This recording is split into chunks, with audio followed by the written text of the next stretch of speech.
So try ito guys kung gandar. Kaya basang tiya kawan ang gandar mo.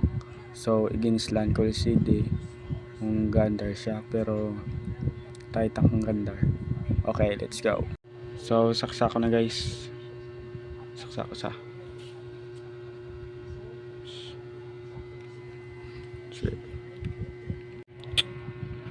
Yun, milaw.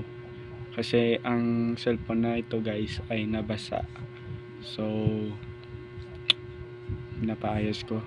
Saka magana ko pala to guys.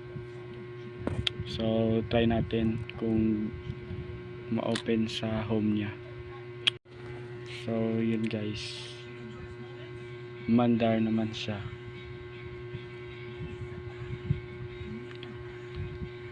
Tingnan natin guys kung ano pa yung mga sira. So guys, ang mandar siya guys. So tingnan natin guys kung ano pa yung mga sira niya, kasi nakita pa akong sira guys. So aayusin natin yan. So hintayin na natin open, mag-open ito. So yun guys, na open siya. So open natin, try natin. 10:26:90.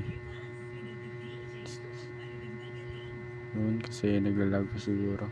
Yun, open siya. Pero guys, may isa pa siyang sira. Yung sira niya, pag tinanggal mo ito, mamamatay siya guys. Tingnan nyo.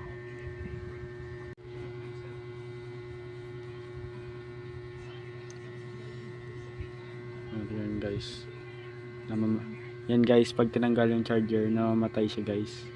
So ang nakakita ko dito, yung problema niya guys ay battery.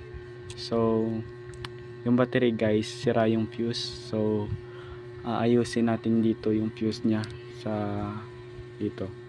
So bibili pa tayo bukas ng kailangan natin gamit para maayos ito at maibigay na yung cellphone. So let's go.